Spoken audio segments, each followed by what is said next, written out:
Olá, sou o professor André Brock. Com esse vídeo eu inicio a resolução das questões de lógica matemática do concurso da Prefeitura de Ribeirão para professor da Educação Básica 1. Concurso realizado em junho de 2022. Joãozinho escreveu em sequência as letras do nome de parte da sua cidade natal. Essa representação ficou assim, então você tem aqui ó, R preto, quer dizer, a cada 6 letras há uma repetição. Tá? Então a primeira posição é o R, a segunda é o P, a terceira novamente R, depois a quarta o E, quinta e a sexta. E aí se repete, né? Quer dizer, considerando aqui os múltiplos, você pula 6 de um, pulando 6, você vai para o 7, 7, 8 e assim por diante. Agora, logicamente, a gente não vai ficar continuando, né? A gente não vai resolver aqui de forma exaustiva até chegar onde o exercício pede. Ele escreveu 100 vezes essa sequência. Eu quero saber qual é a letra que ocupa a posição 400. Tá? Se você fizer a divisão de 400 por 6, essa divisão você vai ver não é exata, né? 400 não é divisível por 6, então o que vai acontecer? Que se fosse divisível por 6, eu já saberia que essa posição seria ocupada pela letra O, pela última letra. Tá? Sempre aqui ó, 6, depois é 12, depois 18 e assim por diante. Mas não é. Nós temos aqui 40 dividido por 6 dá 6, 6 vezes 6, 36, para 40 faltam 4. Descendo aqui o zero, você tem 40, dividido por 6 de novo, dá 6, 6 vezes 6, 36, para 44. Esse é o resto zero. Deu aqui 66, esse resultado para mim não é importante, mas sim o resto dessa divisão. Se tivesse dado o resto zero, seria a posição, essa posição seria ocupada pela letra O, como eu falei, que ocupa as posições aí que são múltiplos de 6. Tá ok? Mas não, né? Nós temos aqui mais 4 posições. Então, depois que você chegou aqui na posição ocupada pela letra O, que é um múltiplo de 6, você tem mais 4 posições até chegar na posição 400.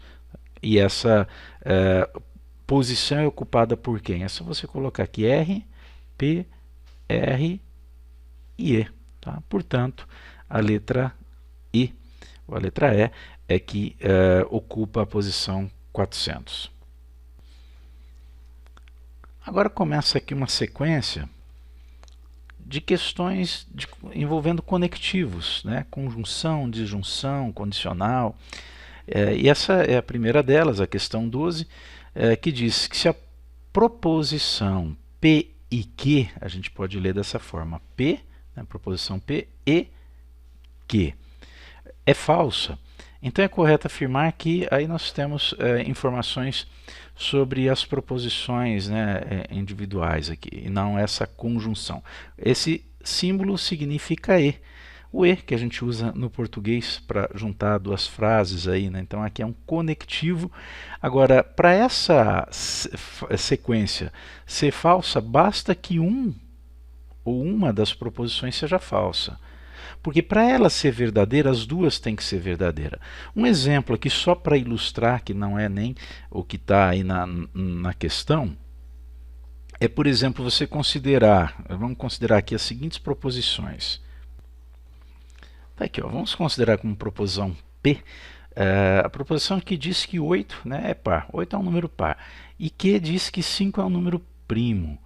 Observe que as duas são verdadeiras, né? As duas são verdadeiras. Então, a conjunção P e Q, né? Olha aqui o E, diz que 8 é par e 5 é primo. Isso é verdade, é verdade.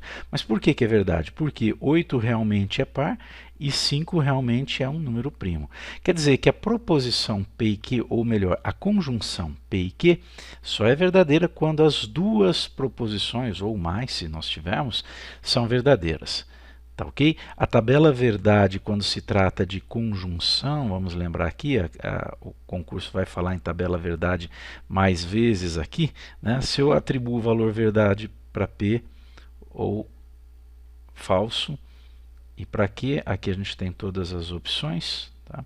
Perceba que nós só vamos ter uma conjunção verdadeira quando P e Q forem verdadeiros. Ok? Agora, se uma delas for falsa, Se não for verdade que 5 é primo, vamos mudar aqui, né? Se eu colocar, por exemplo, que 6 é primo, 6 não é primo, isso é falso. Então, quando eu afirmo que 8 é par e 6 é primo, essa frase como um todo, ela é considerada falsa, porque uma das proposições, pelo menos, é falsa. Tá? Então, se uma delas for falsa, a proposição composta é falsa. Agora, se as duas proposições simples aqui forem falsas, tá? A conjunção também é falsa. Ou seja, ela só é verdadeira quando as duas proposições que a compõem forem verdadeiras. Tá? Então, pela análise desta tabela verdade aqui, a gente consegue resolver a questão. Vamos lá. Olha aqui, ó, se P e Q é falsa, é porque nós temos a situação de P, vamos colocar aqui, P e Q. P é falsa e Q é verdadeira, ou P é verdadeira, Q é falsa, ou as duas são falsas. Todas essas situações me levam à conjunção P e Q falsa. Ou seja, a única situação que não entra aqui é quando P e Q são verdadeiras. Com base nisso, eu posso afirmar que P é verdadeiro? Não, ele pode ser, mas não dá para eu afirmar. P é falso? Também não consigo afirmar, tá? Porque tanto pode ser falso como verdadeiro. P pode ser verdadeiro ou falso? Sim, é essa a alternativa. Só aproveitando aqui para falar das demais alternativas, Q é verdadeiro. Da mesma forma que eu não consigo afirmar que P é verdadeiro, também não posso dizer que Q é verdadeiro. Ele pode ser verdadeiro, olha aqui, quando P for falso, tá? Mas ele pode ser falso também, quando P for verdadeiro ou quando P for falso. Ok? Nessas duas situações. Nada se pode concluir sobre P. Aqui é uma alternativa que deixa aí, né, uma certa dúvida, porque nada se pode concluir sobre o valor lógico de P.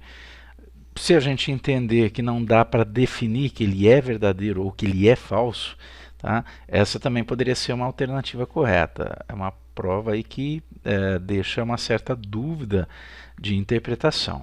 Tá? Agora, eu posso dizer que o P pode ser verdadeiro ou pode ser falso. Né? Então, numa situação dessa, porque realmente pode, ele não precisa ser necessariamente falso quando a conjunção é falsa. Tá ok? Vamos para a próxima. Questão 13. Ao organizar os valores lógicos de V ou F da proposição P e Q, se P e Q, ou melhor, P e Q, se e somente se não R, em uma tabela, esta terá quantas linhas? Considerar, lógico, somente as linhas de preenchimento dos valores lógicos. Olha, a situação aqui ela é bem simples. Quando você tem duas proposições, por exemplo, P e Q, né, você tem aqui duas opções para P, verdadeiro ou falso, tem duas opções para Q também. Então, na hora de nós trabalharmos aqui as opções todas, tá, isso vai resultar em 4 linhas. Tá?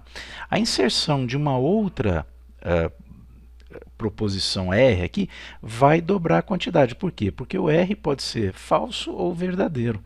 Tá? Então você vai multiplicar essas opções todas ou vai repetir essas opções, que significa multiplicar por 2. Então, colocando 3 proposições, nós temos 8 linhas, né? O dobro aí de 4. Na verdade é o seguinte, se você considerar como N o número de proposições, de forma geral aqui, tá, que compõe número de proposições simples que compõem a proposição composta, tá, ficou meio redundante, mas é isso, como aqui, isso daqui é uma proposição composta. Tá?